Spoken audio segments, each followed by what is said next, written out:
Welcome to The Explainer. Today, we're jumping straight into something that speaks to a deeply, universally human experience. We're going to unpack an incredibly immersive meditation that uses ancient words to construct a framework for the divine protection of Psalm 121, aiming specifically at finding inner peace during those tough, dark hours. If you have ever found yourself just staring up at the ceiling at 2 a.m., unable to turn your brain off, this analysis of our source material is going to offer a completely different, really fascinating way to approach the quiet hours of the night. So what is it that keeps you awake in the silence of the night?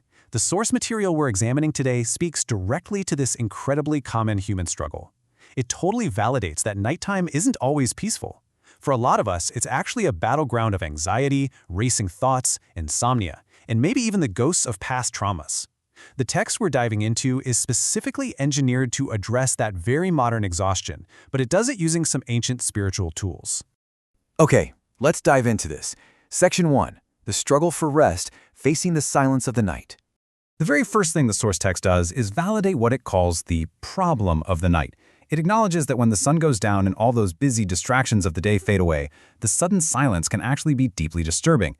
The text talks about the sheer physical exhaustion of your day, the feeling of literally having the weight of the world on your shoulders, and how human fragility and just general uncertainty about tomorrow can suddenly rush in to fill that quiet void.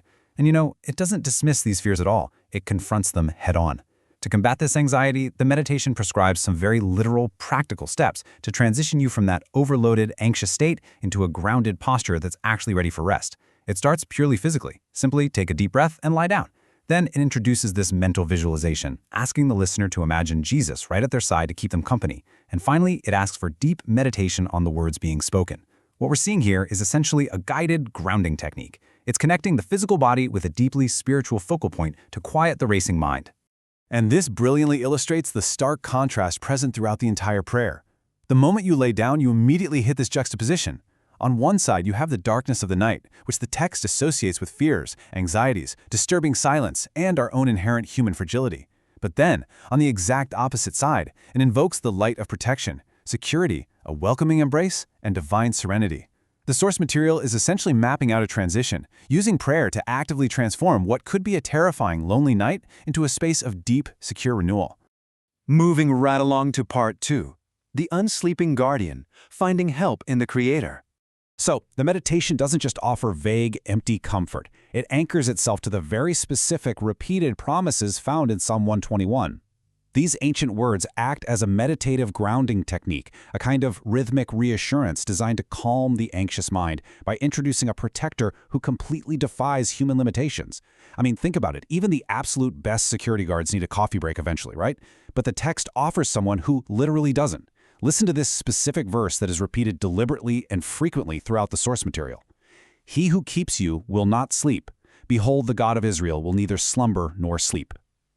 Think about how incredibly powerful that is for someone suffering from insomnia. The text is directly addressing the listener's inability to sleep by reassuring them that their protector never, ever needs to rest. You are allowed to close your eyes because the one watching over you does not need to close his. Now, what's really interesting about this is the psychological mechanism at play. The imagery of a tireless, unsleeping God provides the exact type of psychological security a restless, totally overwhelmed person needs.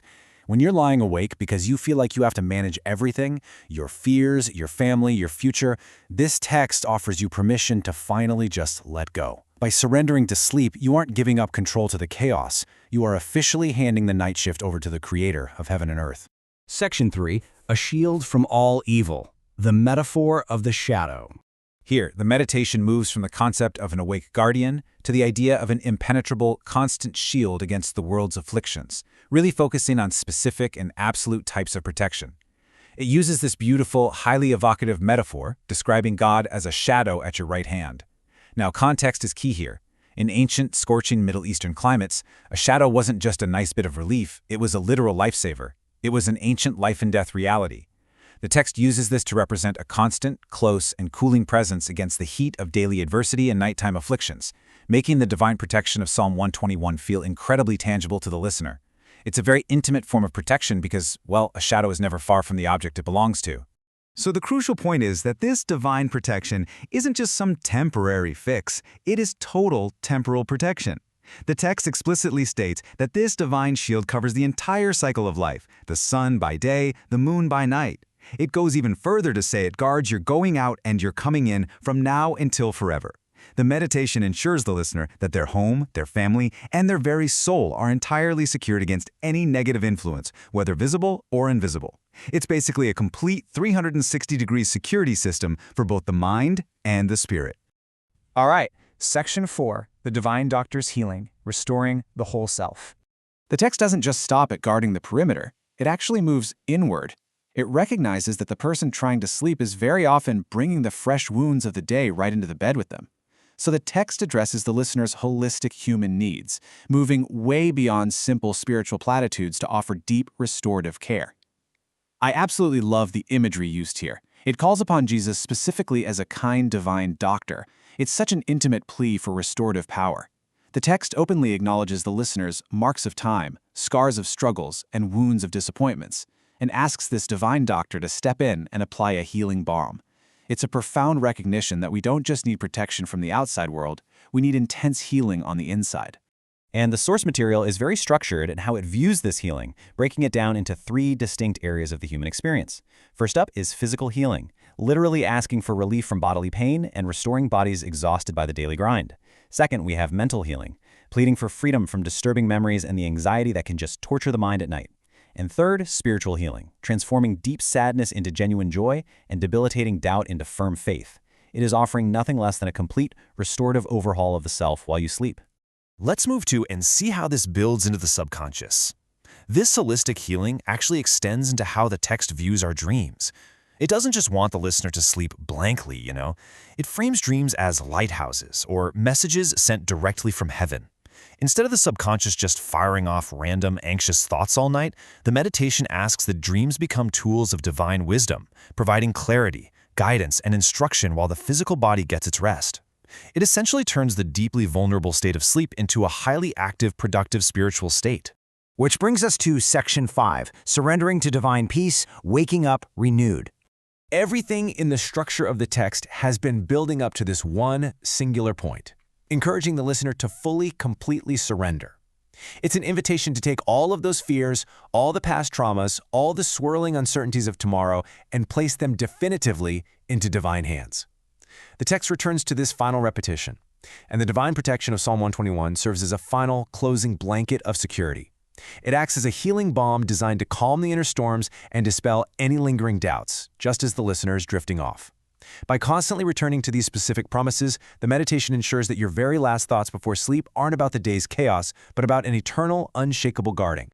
And that leads us to the absolute core promise of the source material. The goal isn't just getting a few hours of unconsciousness.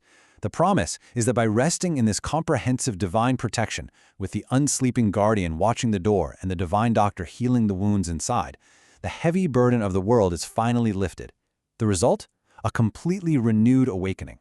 The text promises that the listener will wake up physically strengthened, spiritually restored, and completely fearless, ready to face a brand new day with genuine hope and purpose. To wrap up our explainer today, I want to leave you with this final thought directly from the heart of the text. Think about this. If you truly believed an unsleeping guardian was watching over you tonight, what heavy burden would you finally be able to put down? It's a remarkably powerful framework for finding peace. Thank you so much for joining me to unpack this fascinating source material. Until next time, I hope you find your rest.